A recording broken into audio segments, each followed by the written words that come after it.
오늘 말씀 다니엘서 2장 17절부터 23절 그리고 6장 7절부터 10절 말씀 두 군데 찾아보도록 하겠습니다. 제가 가진 성경으로 구약성경 1232페이지 33페이지 정도 됩니다. 다니엘서 2장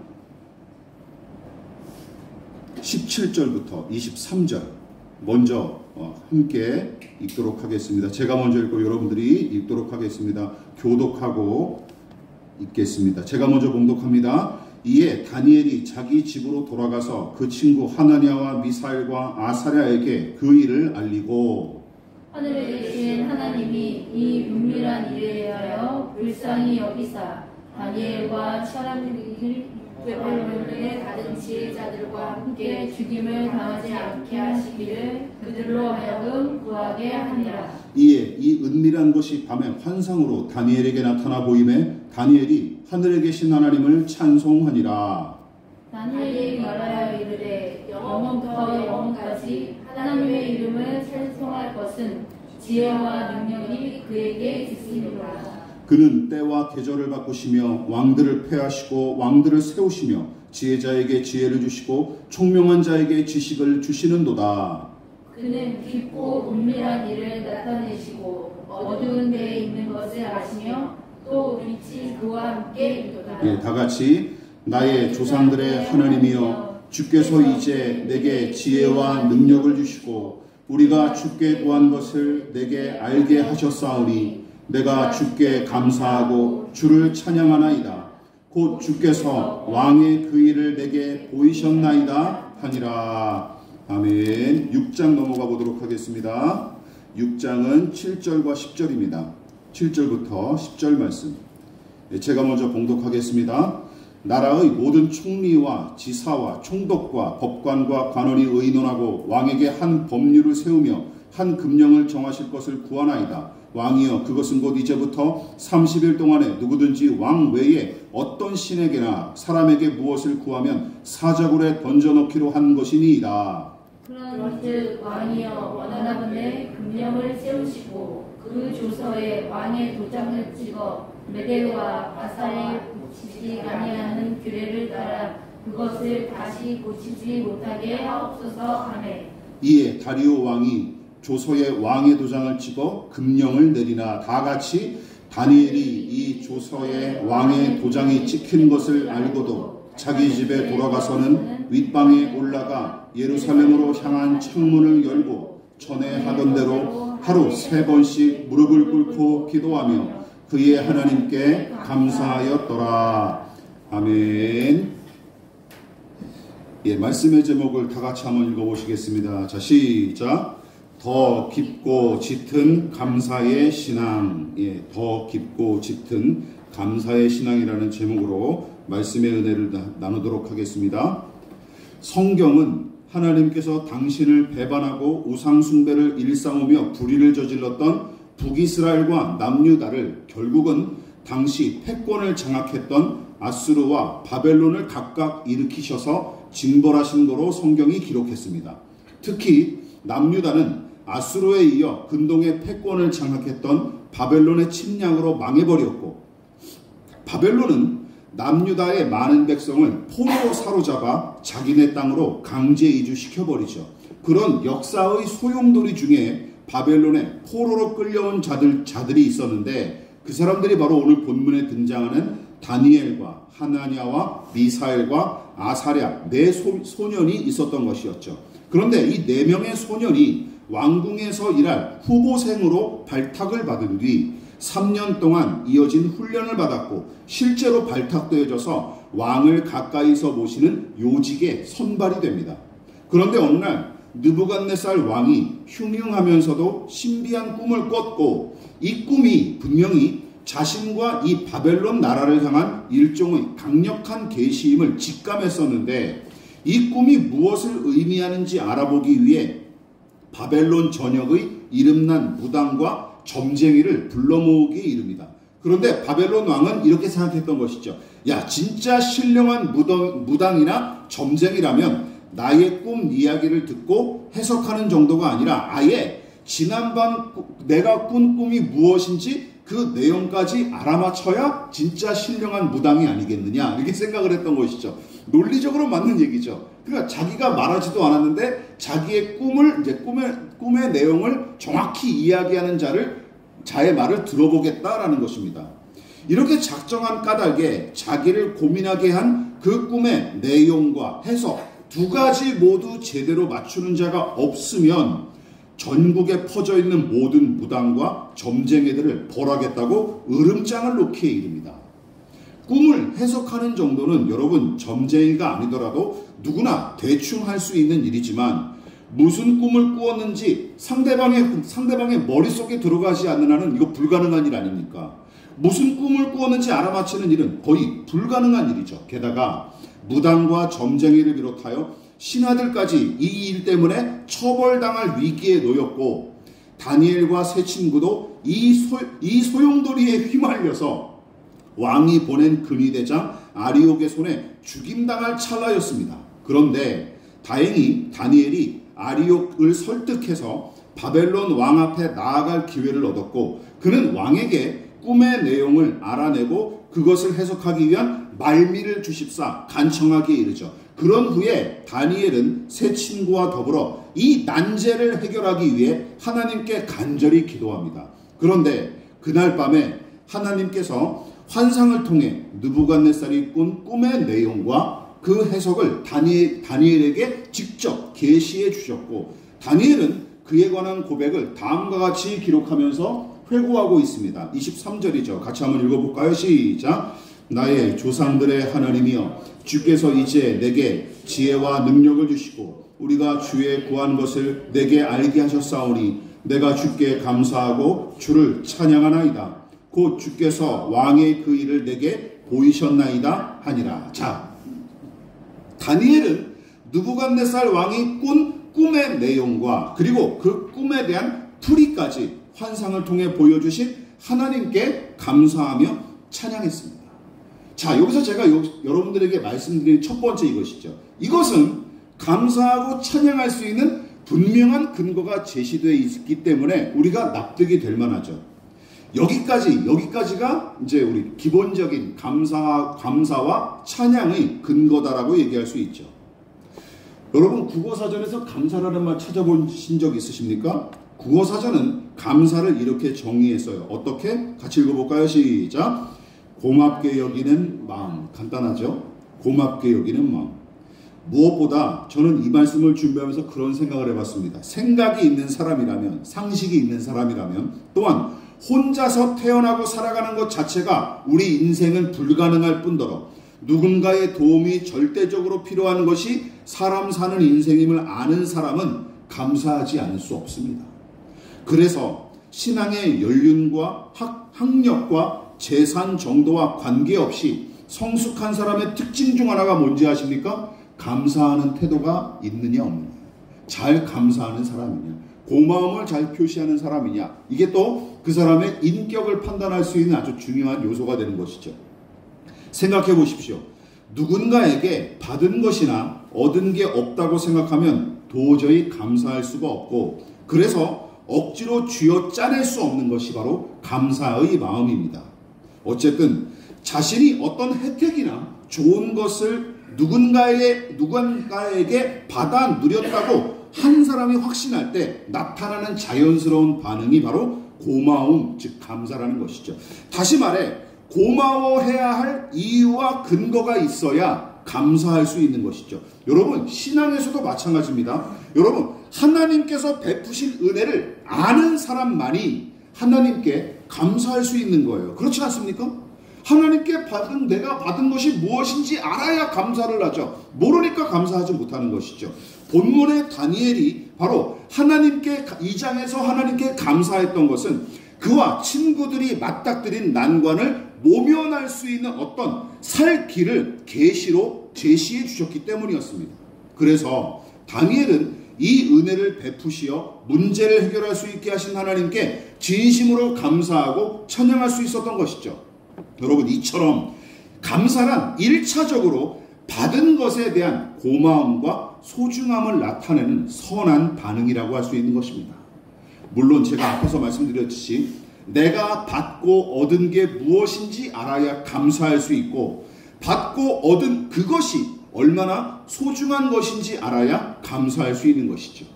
그런데 죄인의 특징이 뭔지 아십니까? 죄인이란 하나님의 존재조차 부정할 뿐만 아니라 하나님께 받은 것이 없다고 여겨서 하나님께 감사하거나 찬양하지 않는 인생이 바로 죄인의 큰 특징이라는 것이죠. 그래서 불신앙에 사로잡힌 인생의 특징, 죄인의 특징에 관해 사도 바울이 매우 훌륭하게 지적한 말씀이 있습니다. 로마서 1장 21절 시작.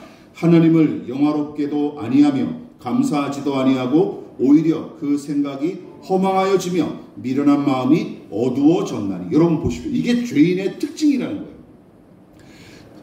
그러나 죄로 어두워졌던 죄인에게 성령의 생명과 영광의 빛이, 진리의 빛이 임하게 되면 하나님께서 베푸신 그 은혜를 깨달아 아는 지각이 생기고, 또 그것을 온몸으로 절감하며 확신하게 되는 까닭에 누가 억지로 시키지 않아도 드디어 하나님께 감사하고 찬양하는 마음이 샘솟기 마련입니다. 그러므로 여러분 기억하십시오. 하나님께 감사하라 하는 이 요구와 명령의 말씀은 결국 이거 속뜻이 여기에 있는 거예요. 하나님께 받은 것이 무엇인지 생각해 보라는 거예요. 하나님께 감사하라는 명령의 이면에는 하나님께 받은 것이 무엇인지 생각하라는 명령도 함께 들어가 있는 거예요.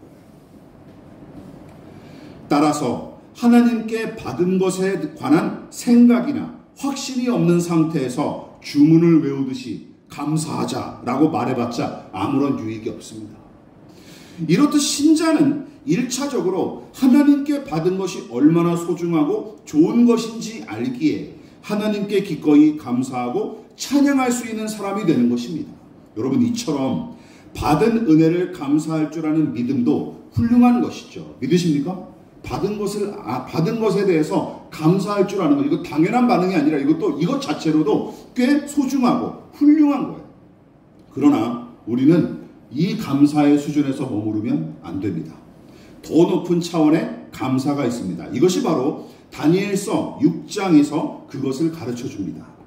여러분, 다니엘서 6장은 다니엘이 느부갓네살과 그의 아들 벨사살에 이어 세 번째로 다리오 왕을 보필할 때 일어났던 이야기로서 그의 다니엘의 탁월한 능력과 고매한 인격을 시기했던 다른 신하들이 여호와 하나님을 향한 독실한 신앙심으로 무장했던 이 다니엘을 올가맬 계략을 짰는데, 그 계략이 뭐예요? 30일 동안 다리오 왕만 숭배하는 법을 제정해서 그 기간에는 다른 신에게 절하거나 기도하는 자를 아주 엄벌에 처하도록 제한하기에 이른 것입니다. 여러분, 이 계략이 얼마나 교활하면서도 탁월한지 아십니까? 두 가지 효과가 있기 때문이에요. 첫 번째, 왕을 숭배하는 법을 제정하는 것 자체가 다리오의 환심을 사기에 충분하기 때문이죠. 왕이 얼마나 기뻐했겠습니까? 야, 이놈들이 알아서 나를 떠받들어 주는구나. 이렇게 하니까 아주 흡족한 것이죠. 두 번째로 어떤 목적을 성취할 수 있어요? 이 눈의 가시 같은 정적 다니엘을 합법적으로 제거할 근거를 마련할 수 있기 때문입니다. 합법적으로 왜냐하면 다니엘은 요즘 청문회 나오는 정치인들과 다르게 소신과 신념이 있는 사람이었거든요. 네? 소신과 신념이 있는 사람이었거든요. 그렇다면 진퇴 양난에 빠진 다니엘은 이 문제를 어떻게 해결해 나갔을까요? 2장에서 다니엘은 하나님의 은혜로 느부갓네살의 꿈을 간파하고 해석함으로써 곤경을 벗어났듯이 이번에도 하나님께서 친히 나타나셔서 꿈을 통해 피할 길을 미리 알려주셨을까요? 혹은 다니엘을 음해하려는 간신배들이 모두 그 자리에서 피를 토해 죽게 하셨을까요? 혹은 마지막으로 하나님께서 다리오에게도 나타나셔서, 느부갓네살에게 나타나셨던 것처럼 다리오에게도 나타나셔서 협박하셨으면 단번에 이 곤란한 문제가 해결됐을 거 아닙니까? 그런데 이번에는 사안이 좀 다릅니다. 이번에는 특별한 계시나 환상은커녕 아예 감감무소식이셨습니다. 하나님께서 감감무소식이. 그러니까 느부갓네살 때처럼 죽을 위기가 코앞에 닥쳤는데도 이상하게 이번에는 어떤 특별한 일도 다니엘과 그 친구들에게 일어나지 않습니다. 그러니까 이번에는 기적적으로 간섭하셔서 살 길을 열어주신 것이 이전의 일이었다면 왜 지금은 침묵하시고 가만히 계시는지 도대체 알 수가 없어요. 받은 게 있고 얻은 게 있어야 그때처럼 감사할 텐데 지금 맞닥뜨린 이 사자에게 던져질 위기에 처한 이 고난은 도대체 솟아날 구멍조차 보이질 않습니다. 그러면 다니엘은 이런 처지에 놓여 어떻게 조치했을까요? 6장 10절을 같이 보도록 하겠습니다. 자, 시작. 다니엘이 이 조서에 왕의 도장이 찍힌 것을 알고도 자기 집에 돌아가서는 윗방에 올라가 예루살렘으로 향한 창문을 열고 전에 하던 대로 하루 3번씩 무릎을 꿇고 기도하며 그의 하나님께 감사하였더라. 하나님께서 아무런 조치도 안 하실 때 다니엘이 취한 행동이에요. 조서에 왕의 도장이 찍혔다는 말은 다리오 왕만 숭배하고 다른 종교는 절대 금지하는 법이 통과되어 이제 효력을 발휘하기 시작했다는 뜻입니다. 그런데 돌아가는 형편을 누구보다도 잘 알고 있었던 이 다니엘이 어떻게 합니까? 자기 방에 올라가서 늘 하던 대로, 성경이 여기 늘 하던 대로 창문을 열고 하루 3번씩 하나님께 무릎을 꿇고 기도하기를 감행합니다. 다시 말해 다리오가 아닌 여호와 하나님께 기도하는 모습을 보여줌으로써 이미 효력이 발휘되기 시작한 이 종교법을 정면으로 들이박은 셈입니다. 정면으로 정치범이 되기로 작정을 하고, 물론 다니엘이 목숨을 걸고 기도하는 동안에도 하나님은 계속 침묵하십니다. 어떤 응답도 하지 않았어요. 침묵하실 뿐 아니라 구체적인 해결의 실마리조차 내놓지 않으십니다. 그런데 성경은 어떻게 기록합니까? 다니엘이 하나님께 감사했다고 기록합니다. 이게 이제 우리가 좀 더 심도 있게 연구해 봐야 될 일이죠. 도대체 다니엘이 무엇을 감사했을까요? 도대체 무엇을 감사했을까요? 이게 의문이죠.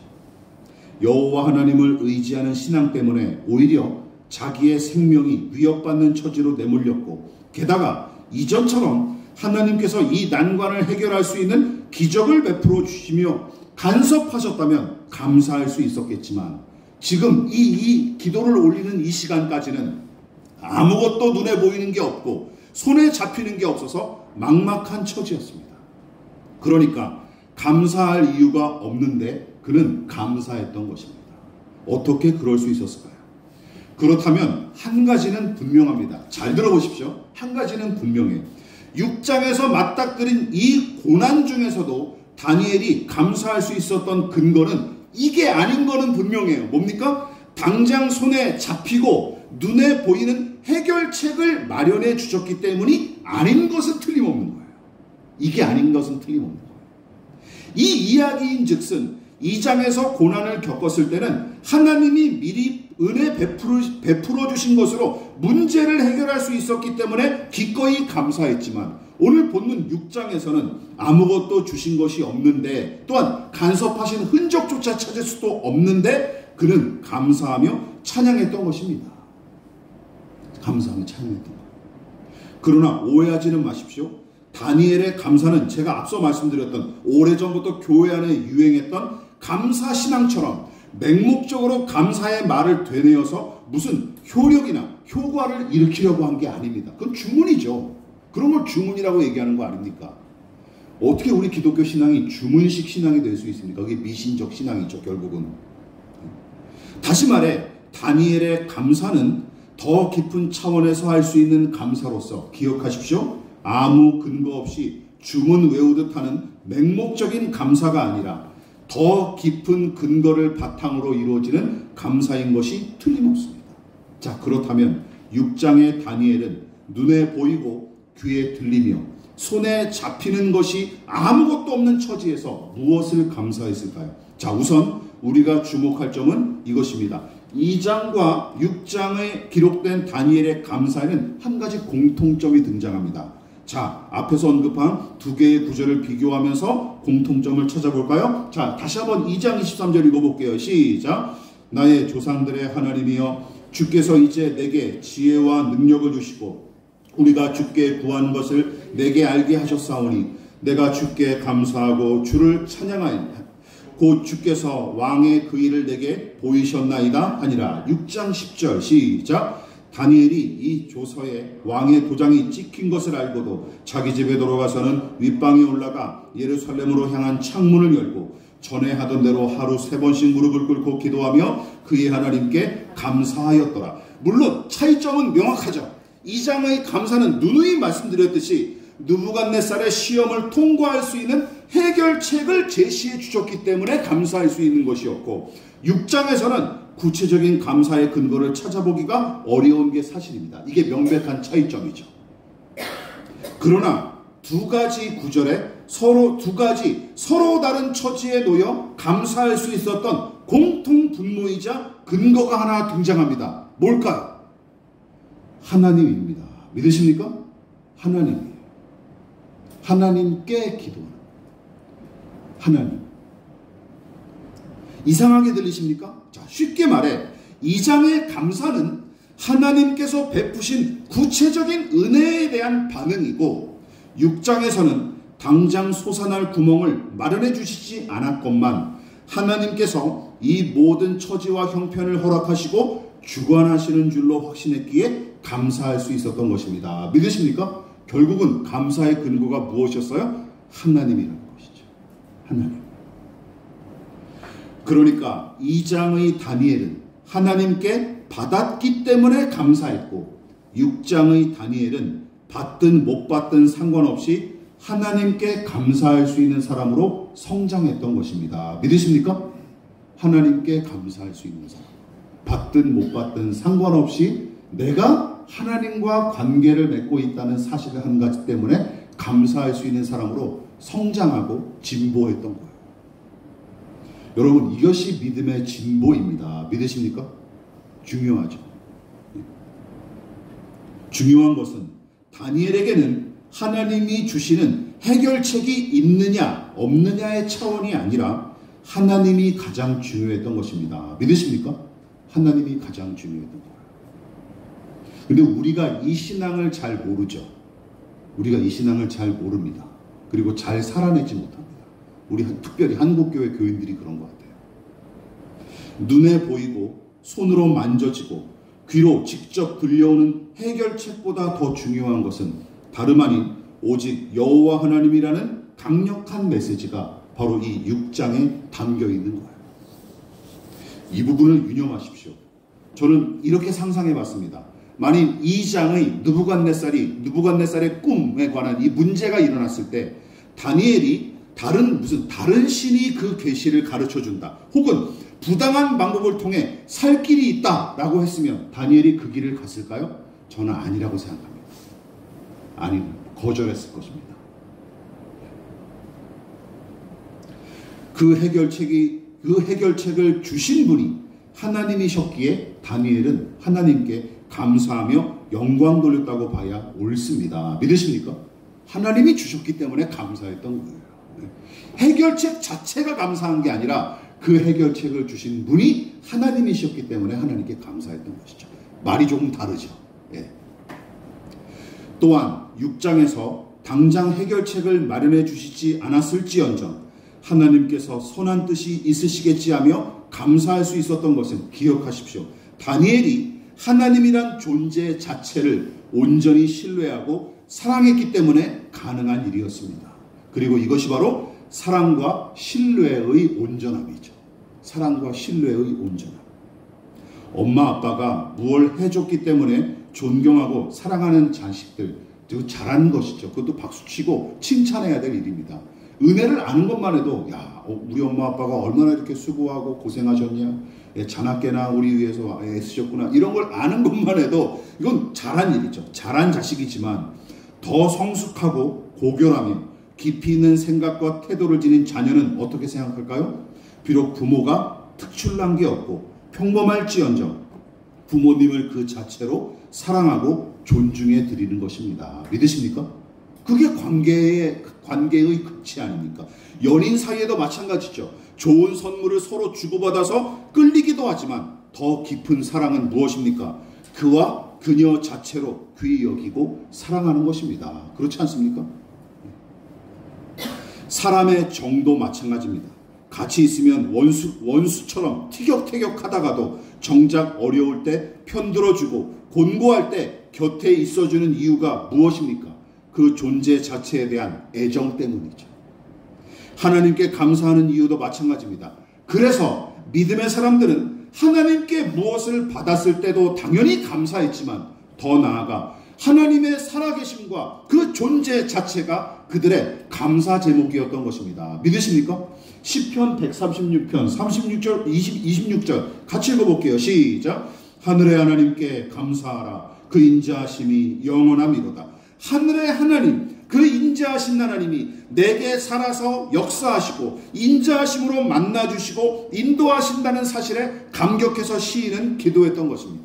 또한 어떤 물리적인 부분을 채워주시고 현상적인 문제들을 해결해 주시기 때문만이 아니라 눈에 보이지 않고 오히려 더 소중한 영적인 혜택과 은택을 은혜로 베푸신 것을 확신했기 때문에 그들은 더 깊이 감사할 수 있었던 거예요.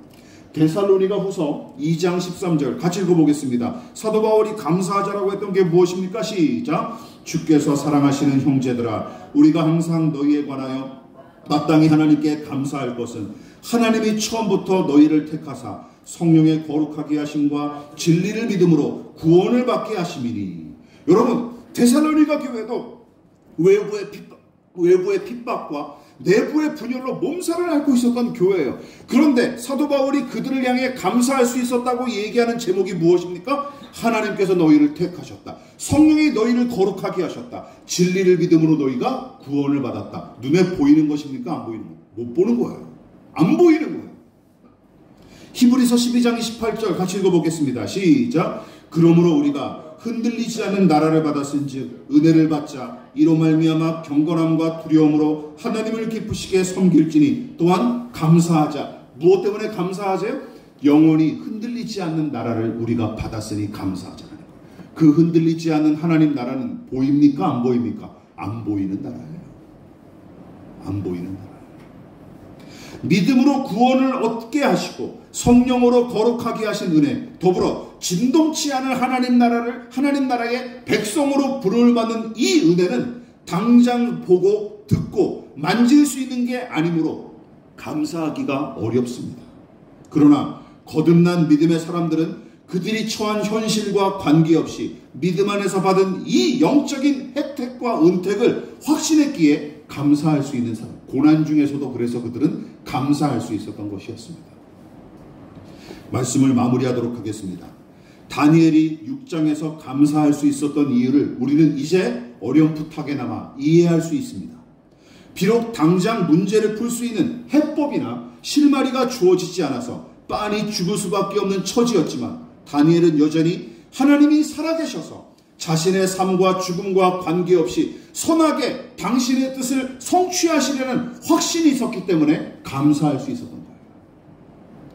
또한 그가 이미 얻은 영적인 은혜, 즉 나는 이미 하나님의 자녀이고 그분의 약속된 나라에 들어갈 것이며 살든지 죽든지 하나님은 나와 늘 함께 하실 것이라는 확신이 있었기 때문에 감사할 수 있었습니다. 그리고 그 믿음은 성경을 성실하면서도 깊이 있게 묵상할 때, 또한 우리의 현실을 다스리시고 인도하시는 하나님, 이 세상 속에서 여전히 일하고 계시는 하나님을 생각할 때 비로소 깊어지고 짙어지는 것입니다. 그래서 독일의 신학자이자 설교자인 헬무트 틸리케 목사님은 이렇게 얘기했어요. 같이 한번 읽어볼까요? 시작. 제대로 감사하는 법을 배우려면 나에게 일어난 기적이 어떤 것인지를 곰곰이 생각해야 합니다. 감사와 깊은 생각은 서로 긴밀한 관계에 있습니다. 이 둘은 한 쌍임으로 분리되어선 안 됩니다. 이 둘 모두가 날마다 우리가 수행해야 하는 신앙 훈련입니다. 뭐 하라는 거예요? 생각하며 살아가라는 거예요. 생각하라는 거예요. 찬송가에도 좋은 말로 이게 찬송가 가사가 있지 않습니까? 받은 복을 뭐 해보라? 세어보아라. 받은 복을 세어보아라. 2장의 다니엘은 받은 은혜가 무엇인지 깊이 생각하고 감사했습니다. 그뿐만이 아니죠. 6장의 다니엘은 당장 받은 것이 없을지언정 지금도 여전히 일하시는 하나님에 대해 깊이 생각하고 묵상했었던 까닭에 감사할 수 있었으며, 그 감사와 확신의 바탕 위에서 부당한 종교법과 불의한 정치인들에게 용감히 저항할 수 있었던 것입니다. 그 용기가 바로 여기서 나타났던 거예요. 우리는 어떤 수준에서 감사하고 있는지 생각해 보십시오.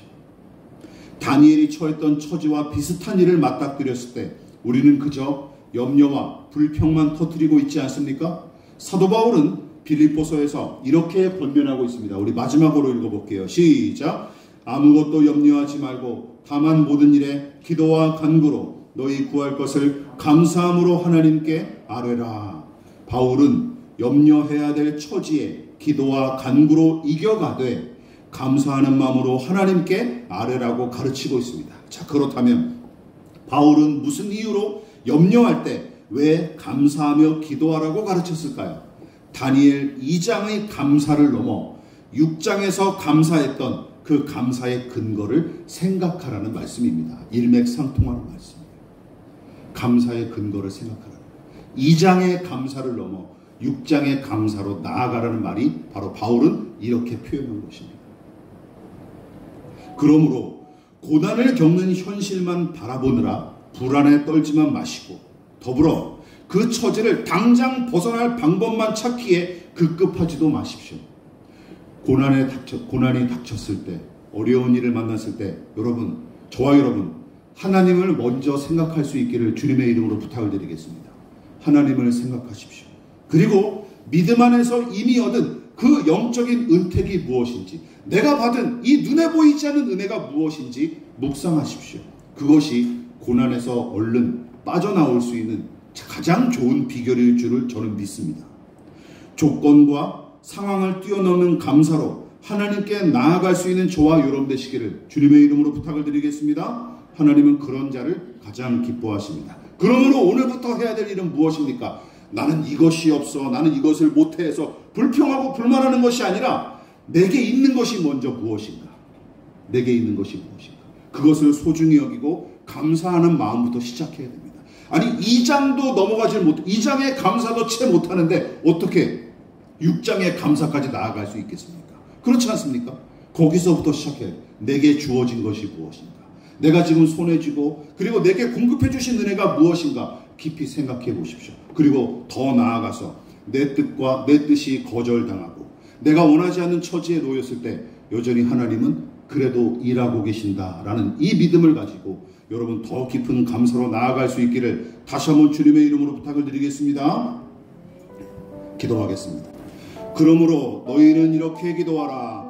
하늘에 계신 우리 아버지, 아버지의 이름을 거룩하게 하시며 아버지의 나라가 오게 하시며 아버지의 뜻이 하늘에서와 같이 땅에서도 이루어지게 하소서.